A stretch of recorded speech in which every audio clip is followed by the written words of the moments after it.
welcome. Today,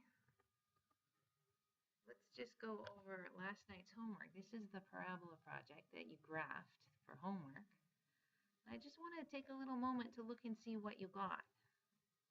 Did you notice that, let's get a pen out here. This is the general form of the equations that we were graphing. Oh, sorry, there's an A in there.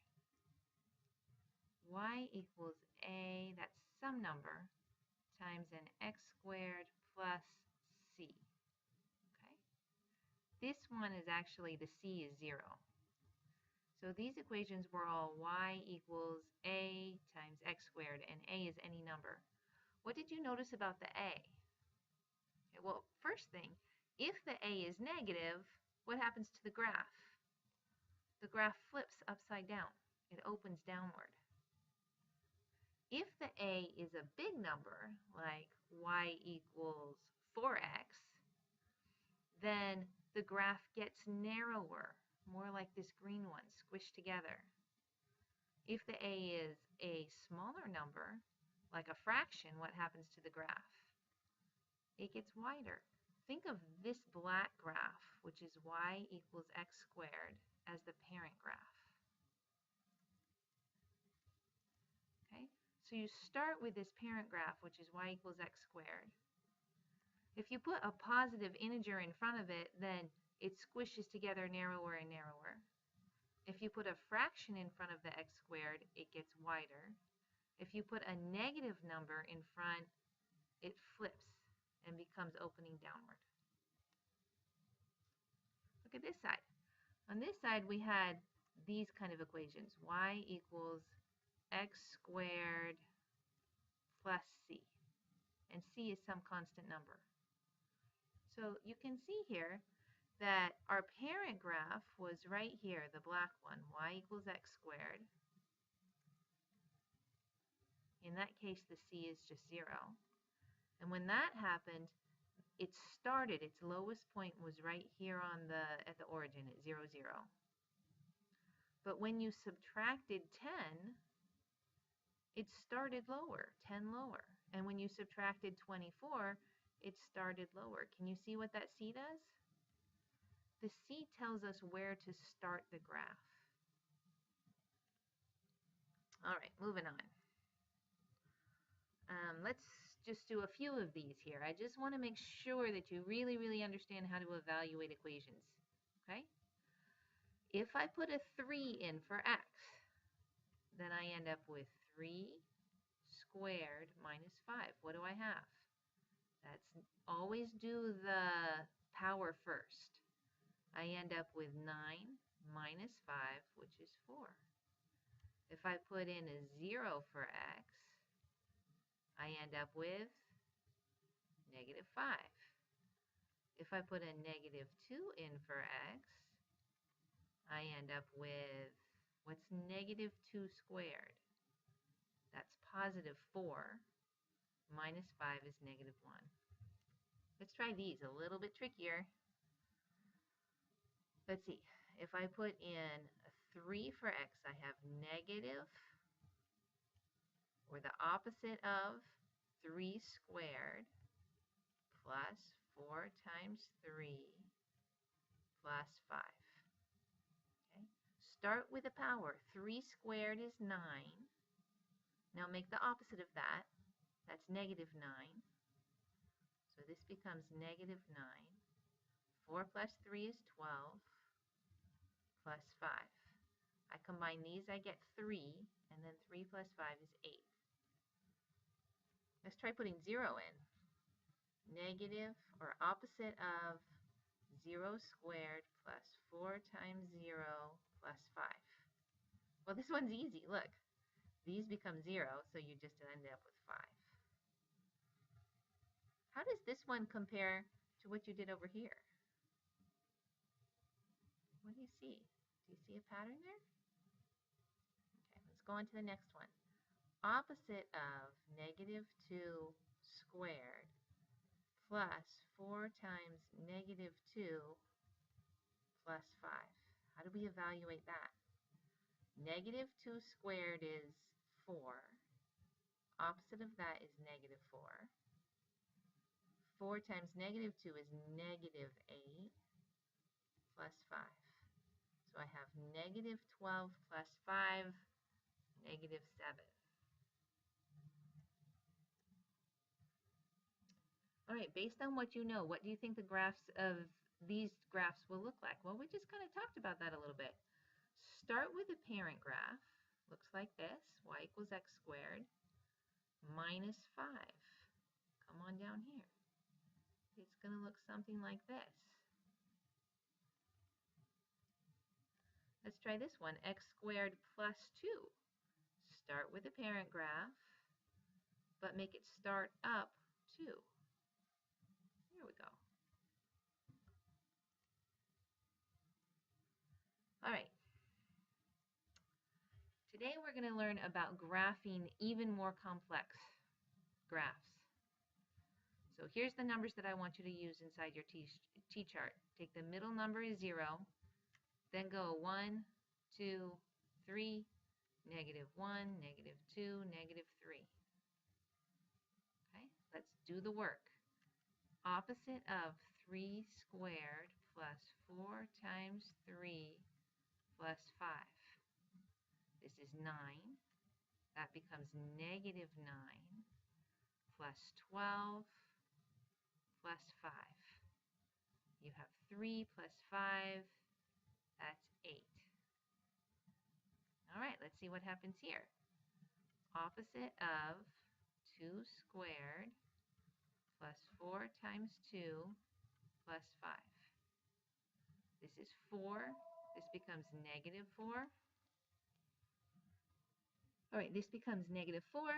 This becomes 8. This becomes 5. So we've got negative 4 plus 8. That's 4. Plus 5 more, that makes 9.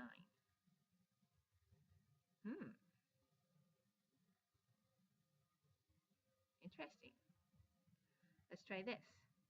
Opposite of 1 squared plus 4 times 1 plus 5. This becomes negative 1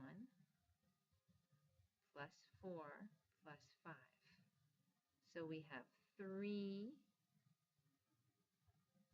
That becomes 8. Is that what you expected? Let's try this one. Negative 0 squared plus 4 times 0 plus 5. You end up with 5. Let's try the negatives. Opposite of negative 1 squared plus 4 times negative 1 plus 5. The negative 1, that becomes positive 1, but it's the opposite of, so negative 1 minus 4 plus 5.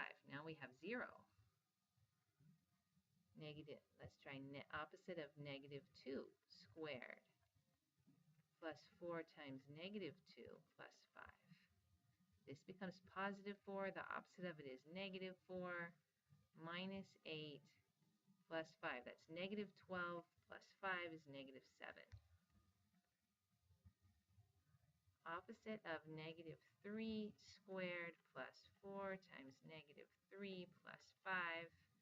That's 9, negative 9 minus 12 plus 5. Ooh. Let's see, that's negative 21 plus 5, negative 16. So let's graph this. Remember, we're only going to graph the ones that fit on the paper, okay? I'm going to start with my 0. 0, 1, 2, 3, 4, 5. You know what I think I'm going to do? I'm going to count by 2's. So I'm going to start with 0, 2, 4, 5 would be about there. Now 1, I'll go over half a box and count up 8. 1, 2, 4, 6, 8.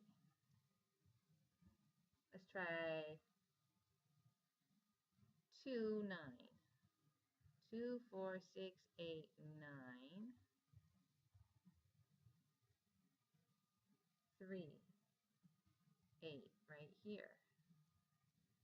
Do I look like I have a parabola? Negative 1, 0. negative 2, negative 7. 2, 4, 6, 7. Negative 3, negative 16. 2, 4, 6, 8, 10, 12, 14, 16. Way down here. Look at what I've got so far. Oh, it's not easy for me to draw on this.